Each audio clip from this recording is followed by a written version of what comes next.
La quatrième loi, c'est communication égale fréquence. Alors, la première chose qui est très importante et qu'il faut absolument comprendre, c'est que en tant que manager, tu ne communiqueras jamais trop.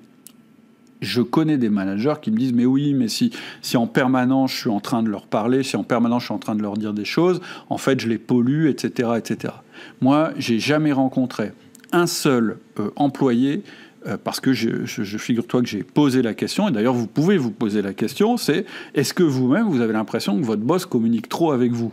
Je pense que dans 100% des cas, on va plutôt relever un manque de communication que trop de communication. Donc premier truc, de la communication, on n'en fait jamais assez. Maintenant, pourquoi je dis communication égale fréquence ? Parce que il y a deux manières de communiquer de manière percutante, c'est soit en utilisant le volume ou soit en utilisant l'intensité. Et c'est un petit peu ce que je disais tout à l'heure quand je disais sois absent pour être présent.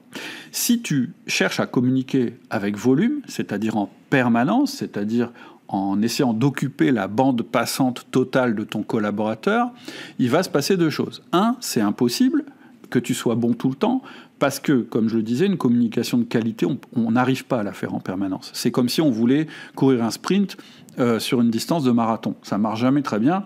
On finit par courir pas très vite et de moins en moins vite et finalement d'avoir une communication en fait qui est de mauvaise qualité.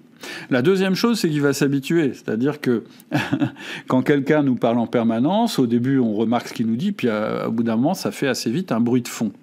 Donc moi j'aurais tendance à privilégier la fréquence. C'est-à-dire que plutôt que de communiquer très fort ou bien de communiquer en permanence, je communique de manière intense avec une fréquence.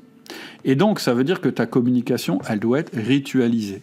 C'est-à-dire que tu dois avoir un rendez-vous toutes les semaines avec chacun de tes collaborateurs, ça s'appelle le 1 à 1, j'en ai parlé tout à l'heure, et pendant ce moment-là, tu vas être complètement concentré sur ton collaborateur.